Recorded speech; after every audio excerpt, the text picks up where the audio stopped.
स्वागत है आपका। आप देख रहे हैं इंडिया न्यूज का डिजिटल प्लेटफॉर्म और मैं हूं आपके साथ प्रीति सिंह। हम बात करेंगे कि भारत के आगे एक बार फिर से जो नेपाल है वो झुका हुआ है, जिसकी वजह क्या है ये भी मैं आपको बता देती हूँ। दरअसल जो है नेपाल के मानचित्र में, नक्शे में भारतीय क्षेत्रों को, यानी कि जो भारतीय 3 क्षेत्र हैं उनको नेपाल का हिस्सा बनाकर दर्शाया गया है, जिसको लेकर अब कहीं ना कहीं जो विवाद है वो शुरू हो गया था। और इसी कड़ी में अगर हम बात करें तो राजनीतिक मानचित्र में राजनीतिक रूप से महत्वपूर्ण 3 भारतीय क्षेत्रों को दर्शाया गया है। हालांकि पिछले दिनों नेपाली संसद ने देश के एक नए राजनीतिक मानचित्र को स्वीकृति भी दी थी, लेकिन अब जिसमें लिपुलेख, काला पानी और लिपियाधुरा क्षेत्रों को नेपाल का हिस्सा बताया गया है। और ये तीनों ही क्षेत्र भारत के उत्तराखंड राज्य में है, लेकिन इसे नेपाल में ये मानचित्र के जरिए दिखाने की कोशिश की गई है कि ये नेपाल का हिस्सा है। लेकिन अब इसको लेकर कहीं ना कहीं जो विवाद है वो शुरू हो गया था।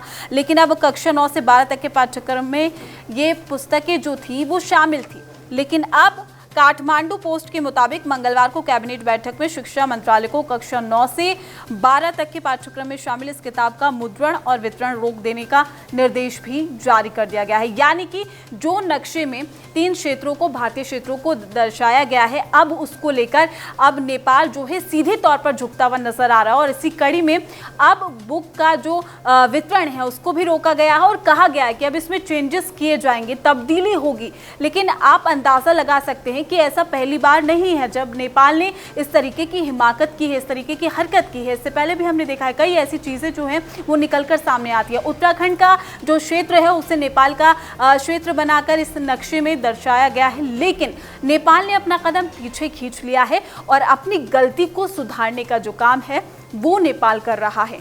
फिलहाल के लिए इस वीडियो में इतना ही। आप देखते रहिए और बने रहिए इंडिया न्यूज के साथ।